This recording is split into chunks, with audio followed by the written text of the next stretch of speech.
Yeah, first thing I thought it was a great college basketball game. I thought the crowd was tremendous, and I thought our guys really responded. I thought we competed. We scrapped against one of the best teams in the country, and I think we showed what we can do when we're playing the right way and fighting. Um, I hate the way it ended because it's a tough pill to swallow. But you know, I thought our guys really scrapped and competed, and to guard a team like Illinois and yeah, they missed a couple threes that like they made the other night against Oregon, and like they're one of the best shooting teams in the country. But to hold that team to 5 of 26 and 19% was a tremendous effort by our guys. But just not to cave in when it was 27-10, like it looked pretty grim.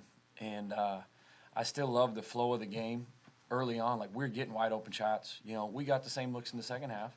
We made them in the second half. And I told our team if we just continue to move the basketball and continue to play good basketball, like good stuff's gonna happen. And sometimes the shots just don't fall. I thought the difference was in the game was, I think at the front of the rim, they were 22 of 32, and I think I heard we were 12 of 28. We had a lot of shots at the rim, and even if there was a little bit of contact, like in Big 10 basketball, you got to make those. Questions for Louie or DJ?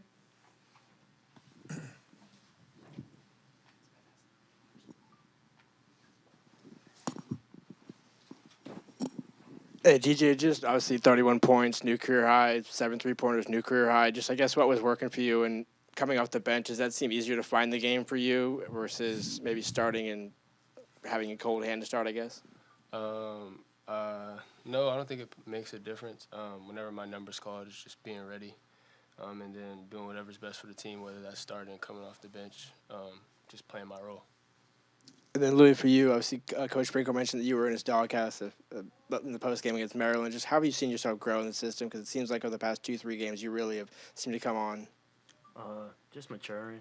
Just, one thing about Sprink, he's going to hold you accountable and make you a man. And if you don't want to be made a man, don't come play for him. He's going to put you through anything. And if you can get out that doghouse, then you got something good for yourself. Hey there, just after hitting maybe 2 or 3, are you surprised at that point that the other team doesn't do anything exotic to maybe get the ball out of your hands? No, like, I don't know, man. Like we have good plays, and we have a good offensive coordinator and Coach Connor, and the plays work. And then for like games like this, can you anticipate them at all? Like, can you feel it in the morning? Can you feel it during shoot around? Is it anything that you can anticipate on a night when you're going to hit 7 3-pointers? No, I don't think it's anticipated. I just think it goes back to the hours you put into the gym. I've been shooting, after practice, before practice a lot more lately, and I think that just helped me find my rhythm. And then just towards the end there, could you tell that, like, as you were putting up shots, how the crowd kind of got into it, and it just kind of felt like with each one, it was like a bigger shot? Yeah, it felt good hearing the crowd explode. That's always good, and that this is again one of the games where the arena's kind of sold out, and you feel that energy. So it just felt really good seeing the ball go through the rim and hearing the crowd erupt. Then obviously, as a teammate, seeing it, having your guys to go through that, what is that like? Do you look for him on each possession, or do you how does that go? I mean, just, if you're a team and you got DJ Davis on the floor, I think you got to find him. No matter, once he passes half court, start with him, because when teams is focused on him, you get open. And as you can see, like, if you're not going to step up on his three, he's capable of making 7 threes a night. So, but as a team, I'm happy for him. I love watching him shoot. I get mad when he doesn't shoot it, so, keep shooting. How motivating is it for both of you guys to hear such a loud opposing fan base in your home? Did that kind of feel you guys at all? Like, hey, we gotta quiet these guys down here a bit, because it seemed like it was pretty loud, and they had a pretty strong traveling contingent from Illinois. It looks like the Booster Club may have played a role in that. Absolutely. Like, earlier, before the game started, we just started talking amongst each other, and we were saying, like, we see more orange than purple right now. And going back into the locker room, we were just hoping that, you know, our fan base showed up, and they did. And we appreciate that. Just your thoughts on just, I believe you guys were tied at the end there, the inbounds play. Just how did that happen? Was it your defense or was it just a mistake there? Just what happened on that play? For them. For them, the one that you stole yeah. it for. Luckily, So, I mean, I knew who was getting the ball, so I tried my best to not let him get the ball. And then as I released to let him get it, they missed through it. And, you know, at that play, it was just hustle who gets it first. And, you know, I promised the team that I'm going to make sure I get to these 50-50 balls. It happened. DJ, Coach Underwood said he'd seen you before. He knew all about you. He saw you, he said, dismantle, I think, Creighton single-handedly. He said, but he thought his players might have overlooked you because you weren't initially in the starting lineup, and he made that comment to us. He goes, I hope they didn't disrespect him. What do you say when you hear that? Yeah, he came up to me after the game as I was signing autographs on the baseline. He said the same thing. Like he remembered me from last year, and he watched me go off against Creighton.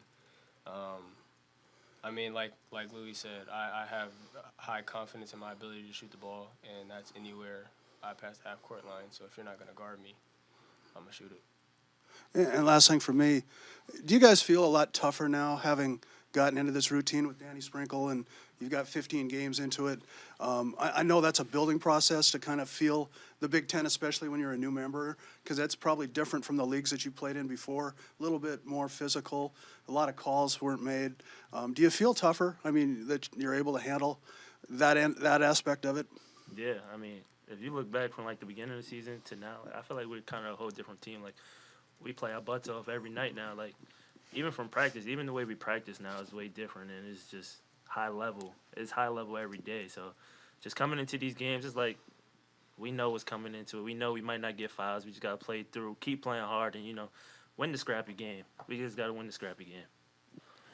Danny, we talked after the last game about, you know, getting Louie back on the floor, and he really gave you a spark. It's obvious he's earning more minutes. You know, give us a little bit of an insight of some of the things that he's doing that we may not be seeing, because the team just seems to be different when he's out there.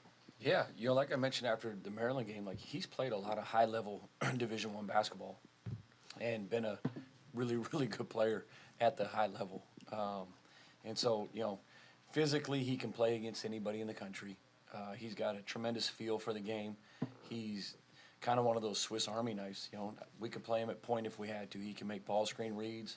He can knock down shots. He can drive. You can see even, you know, he went to, you know, he posted up their four-man a couple times and just scored over him because of his strength. And so he helps us really space the floor and kind of play at a different pace when Louie's playing that way. We'll take one more question for Louie or DJ if anybody has one. All right, we'll dismiss you guys at this time.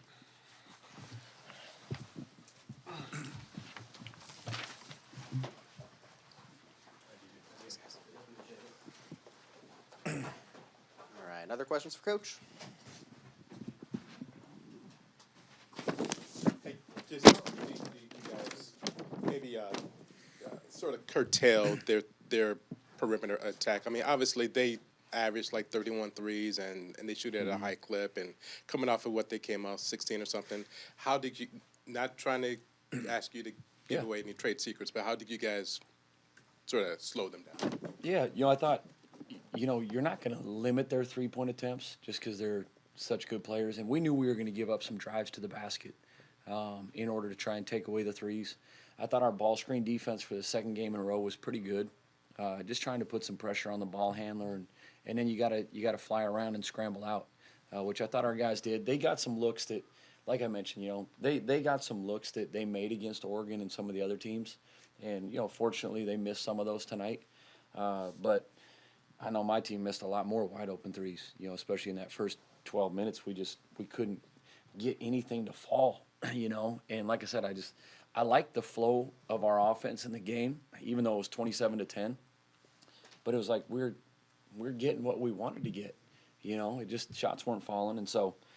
But yeah, I think that was the key. Is you know, they're elite at shooting the three, and you have to hope that they miss some of them. But they rebounded a lot of them too that they missed. And then after what you guys did against Maryland, just in terms of defense, and then today in terms of defense, is your team maybe a better defensive team than maybe what you thought they would be? I mean, I don't know what I thought they would be. Like, I expect them to be a good defensive team. Do I know with kind of our bodies and the size that we have right now, being a couple big guys down? Yeah, it's hard, and we could play really, really well, and shoot it even better and still not win games in this league. Like it's going to be brutal, like going onto the road. I mean, like you said, you saw how many Illinois fans came today. Can you imagine when you go to Champaign and play? That's Big Ten basketball. Like, every team's going to travel out. I watched USC play Michigan last night, and there's 5,000 Michigan people there. And that's where Husky Nation's got to come in too. When we go on the road, they need to come like it's a football game too. They need to come here, and we need to have this place sold out before Illinois fans can even buy tickets. But I thought our fans were tremendous tonight. Like I said, I thought we drowned out their fans once we started making some of those shots. And then the things that they did against Gray, what did they do against him that maybe really took him out of this game? I didn't really feel his presence that much. Yeah, it wasn't, and I don't know if they did anything special. Like he missed some bunnies. Like he had even a couple and ones that he usually makes, but for whatever reason they didn't fall tonight. And big fella 13, he's 7'1" and long. And he can move. Like it's tough to score over that at times. And I thought Great tried to go through him a couple times early instead of trying to use his quickness and go around him.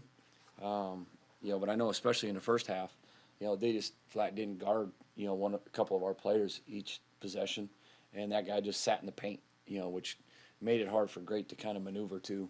But that's the key. That's why we're getting some open shots too, which, like Tyree had great looks. He'll make some of those shots, and when he does, it'll take our team to another level.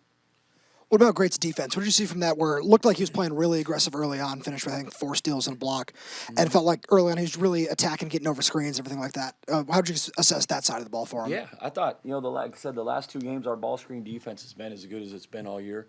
I feel like him, even Casey last game, Wilhelm have been doing a great job, hedging ball screens and then scrambling. And it takes effort to hedge the ball screen and then another effort to sprint back. And I think they've been playing extremely hard. And I understand how hard it is to do that and still play with pace offensively and all that. And so they, but that's why we've been better defensively too, is our post ball screen defense has been a lot better. And then from Zoom, what did you see from him today? You put him in the starting lineup after a strong game against Maryland, and the shots weren't falling, but it looked like he was aggressive. Did you just see anything different from him? Yeah, he was. I thought he did a good job. I thought, he's usually really good finishing at the rim. And I thought, there was probably 5 layups that he missed. But there's going to be contact at the rim. And like I said, I got to go back and watch it. A couple of them were probably good wall-ups. I thought a couple of them, he probably should have been at the free throw line. But like I said, I'm not complaining about that. I'd like to see it after I watch film. But I thought he played well. I thought defensively he got, at the end, I thought, they kind of went at him a little bit where we got it. That's when we really got to sit down and guard.